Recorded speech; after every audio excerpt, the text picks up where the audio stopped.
ओम तत्पुरुषाय विद्महे महादेवाय धीमहि तन्नो रुद्रः प्रचोदयात्। हर हर महादेव। दोस्तों, आप सभी का दिन शुभ और मंगलमय हो। सावन माह का आज 9वां दिन है और 9वें दिन हम सब श्रावण महात्म्य के 9वें अध्याय का श्रवण करेंगे। अगर आप सब इसके पहले की कथाएं नहीं सुने हैं तो उसे अवश्य सुन लीजिए। आप सभी भक्तों का आज की कथा में हार्दिक स्वागत है। आज आप सब 9वें अध्याय में सुनेंगे शुक्रवार जीवंतिका व्रत की कथा। ईश्वर बोले, हे सनत कुमार, इसके बाद अब मैं शुक्रवार व्रत का आख्यान कहूँगा, जिसे सुनकर मनुष्य संपूर्ण आपदा से मुक्त हो जाता है। लोग इससे संबंधित एक प्राचीन इतिहास का वर्णन करते हैं। पांड्य वंश में उत्पन्न एक सुशील नामक राजा था। अत्यंत प्रयत्न करने पर भी उसे पुत्र प्राप्ति नहीं हो सकी। उसकी सर्वगुण संपन्न सुकेशी नामक भार्या थी। जब उसे संतान न हुई तब वह बड़ी चिंता में पड़ गई। तब स्त्री स्वभाव के कारण अति साहस युक्त मन वाली उसने प्रत्येक महीने में वस्त्र के टुकड़ों को अपने उदर पर बांधकर उदर को बड़ा बना लिया और अपनी प्रसूति का अनुकरण करने वाली किसी अन्य गर्भिणी स्त्री को ढूंढने लगी। भावी देव योग से उसके पुरोहित की पत्नी गर्भिणी थी। तब कपट करने वाली राजा की पत्नी ने किसी प्रसव कराने वाली को इस कार्य में लगा दिया और उसे एकांत में बहुत धन देकर वह रानी चली गई। उसके बाद रानी को गर्भिणी जानकर राजा ने उसका पुंसवन और अनवलोभन संस्कार किया। 8वां महीना होने पर सीमंतोन्नयन संस्कार के समय राजा अत्यंत हर्षित हुए। इसके बाद उस पुरोहित पत्नी का प्रसव काल सुनकर वह रानी भी उसी के समान सभी प्रसव संबंधी चेष्टाएं करने लगी।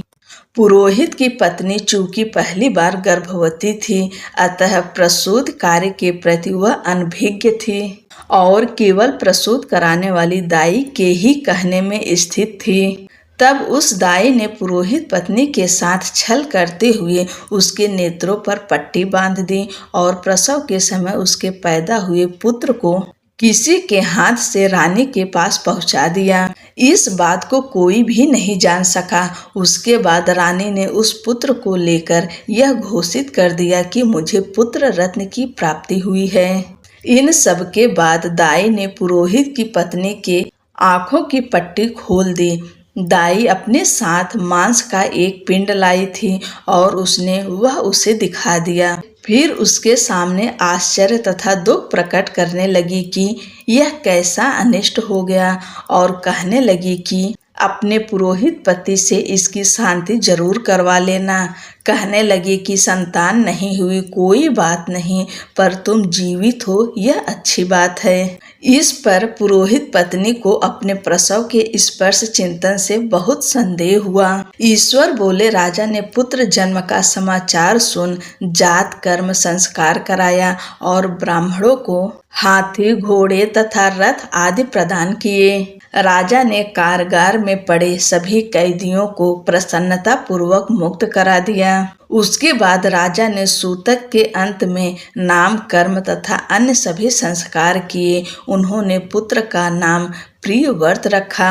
हे सनत कुमार, श्रावण मास के आने पर पुरोहित की पत्नी ने शुक्रवार के दिन भक्ति पूर्वक देवी जीवंतिका का पूजन किया। दीवार पर अनेक बालकों सहित देवी जीवंतिका की मूर्ति लिखकर पुष्प तथा माला से उनकी पूजा करके गोधूम की पीठ के बनाए गए 5 दीपक उनके सम्मुख उसने जलाए और स्वयं भी गोधूम का चूर्ण भक्षण किया और उनकी मूर्ति पर चावल फेंका और कहा, हे जीवंती, हे करुणामयी, जहाँ भी मेरा पुत्र विद्यमान हो आप उसकी रक्षा करना। यह प्रार्थना करके उसने कथा सुनकर यथाविधि नमस्कार किया। तब जीवंतिका की कृपा से वह बालक दीर्घायु हो गया और वे देवी उसकी माता की श्रद्धा भक्ति के कारण दिन रात उस बालक की रक्षा करने लगीं। इस प्रकार कुछ समय बीतने पर राजा की मृत्यु हो गई। तब पितृभक्त उनके पुत्र ने उनकी पारलौकिक क्रिया संपन्न की। इसके बाद मंत्रियों तथा पुरोहितों ने प्रियव्रत को राज्य पर अभिषिक्त किया। तब कुछ वर्षों तक प्रजा का पालन करके तथा राज्य भोग कर वह पितरों के ऋण से मुक्त के लिए गया जाने की तैयारी करने लगे। राज्य का भार वृद्ध मंत्रियों पर भक्ति पूर्वक सौंप कर और स्वयं के राजा होने का भाव त्याग कर उसने कार्पटिक का भेष धारण कर लिया और गया के लिए प्रस्थान किया।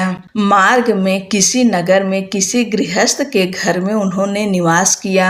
उस समय उस गृहस्थ की पत्नी को प्रसव हुआ था। इसके पहले षष्ठी देवी ने उसके 5 पुत्रों को उत्पन्न होने के 5वें दिन मार दिया था। यह राजा भी उस समय 5वें दिन ही वहां गया हुआ था।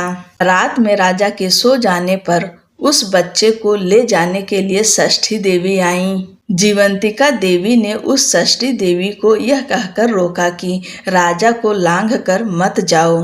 तब जीवंतिका के रोकने पर वह षष्ठी जैसे आई थी वह वैसे ही चली गईं।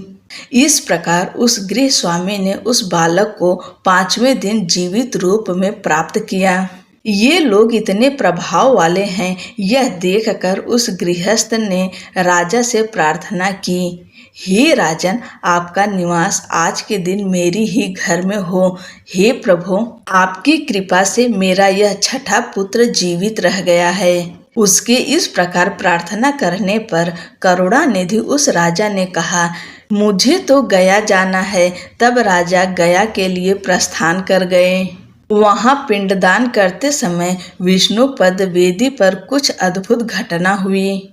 उस पिंड को ग्रहण करने के लिए 2 हाथ निकलकर आए। तब महान विस्मय युक्त राजा संशय में पड़ गए और पुनः पिंडदान कराने वाले ब्राह्मण के कहने पर उन्होंने विष्णु पद पर पिंड रख दिया।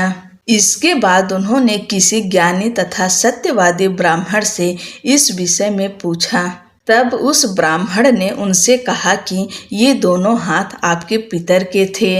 इसमें संदेह हो तो घर जाकर अपनी माता से पूछ लीजिए, वह बता देंगी। तब राजा चिंतित तथा दुखी हुए और मन में अनेक बातें सोचने विचारने लगे। वे यात्रा करके पुनः वहां गए जहां वह बालक जीवित हुआ था और वह उसका 5वां दिन था। वह जो दूसरा पुत्र हुआ था उसे लेने रात में फिर वही षष्ठी देवी आईं। तब जीवंतिका के दोबारा रोके जाने पर उस षष्ठी देवी ने उनसे कहा, इसका ऐसा क्या कृत्य है अथवा क्या इसकी माता तुम्हारा व्रत करती हैं जो तुम दिन रात इसकी रक्षा करती रहती हो। तब षष्ठी का यह वचन सुनकर जीवंती ने धीरे से मुस्कुराकर इसका सारा कारण बताया। उस समय राजा शयन का बहाना बनाकर वास्तविकता जानने के लिए जाग रहा था।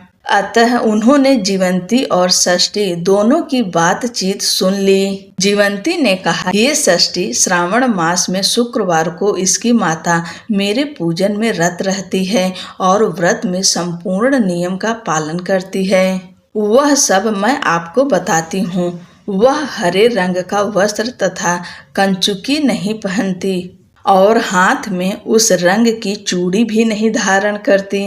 वह चावल के धोने के जल को कभी नहीं लांघती, हरे पत्तों के मंडप के नीचे नहीं जाती और हरे वर्ण का होने के कारण करेले का साग भी नहीं खाती हैं। यह सब वह मेरी प्रसन्नता के लिए करती हैं। अतः मैं उसके पुत्र को किसी को मरने नहीं दूंगी। यह सब सुनकर राजा प्रियव्रत अपने नगर को चले गए। उनके देश के सभी नागरिक स्वागत के लिए आए। तब राजा ने अपनी माता से पूछा, हे माता, क्या तुम जीवंतिका देवी का व्रत करती हो?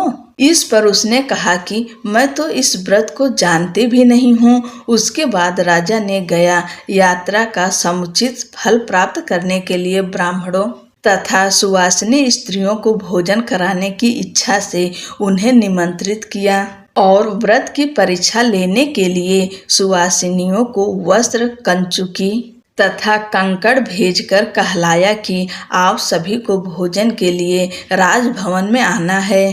तब पुरोहित की पत्नी ने दूत से कहा कि मैं हरे रंग की कोई भी वस्तु कभी ग्रहण नहीं करती हूँ। राजा के पास आकर दूत ने उसके द्वारा कही गई बात राजा को बता दी। तब राजा ने उसके लिए सभी रक्त वर्ण के शुभ परिधान भेजे। वह सब धारण करके वह पुरोहित पत्नी भी राजभवन में आई। राजभवन के पूर्वी द्वार पर चावलों के धोने का जल पड़ा देखकर और वहां हरे रंग का मंडप देखकर वह दूसरे द्वार से गईं। तब राजा ने पुरोहित की पत्नी को प्रणाम करके इस नियम का संपूर्ण कारण पूछा। इस पर उन्होंने इसका कारण शुक्रवार का व्रत बताया। उस प्रिय व्रत को देखकर उसके स्तनों से दूध निकलने लगा। दोनों वक्षस्थलों से उस राजा को दुग्ध की धाराओं से पूर्ण रूप से सिंचित कर दिया। तब गया में विष्णुपदी पर निकले दोनों हाथों जीवंतिका तथा षष्ठी दोनों देवियों के वार्तालाप तथा पुरोहित पत्नी के स्तनों से दूध निकलने के द्वारा राजा को विश्वास हो गया कि मैं इन्हीं का पुत्र हूँ। उसके बाद पालन पोषण करने वाली माता के पास जाकर विनम्रता पूर्वक उन्होंने कहा, हे माता, डरो मत, मेरे जन्म का वृत्तांत सत्य बता दो। यह सुनकर सुंदर केशों वाली रानी ने सब कुछ सच सच बता दिया। तब प्रसन्न होकर उन्होंने जन्म देने वाले अपने माता पिता को नमस्कार किया और संपत्ति से वृद्धि को प्राप्त कराया। वे दोनों भी परम आनंदित हुए। एक दिन राजा प्रियव्रत ने रात में देवी जीवंती से प्रार्थना की, हे जीवंती, मेरे पिता तो ये हैं, तो फिर गया में वे दोनों हाथ कैसे निकल आए थे? तब देवी ने स्वप्न में आकर संशय का नाश करने वाला वाक्य कहा, हे प्रियव्रत, मैंने तुम्हें विश्वास दिलाने के लिए ही यह माया की थी, इसमें संदेह नहीं है। हे सनत कुमार, यह सब मैंने आपको बता दिया। श्रावण मास में शुक्रवार के दिन इस व्रत का अनुष्ठान करके मनुष्य सभी मनोरथों को प्राप्त कर लेता है। इस प्रकार श्री स्कंद पुराण के अंतर्गत ईश्वर सनत कुमार संवाद में श्रावण मास महात्म्य में शुक्रवार जीवंतिका व्रत कथन नामक 9वां अध्याय पूर्ण हुआ।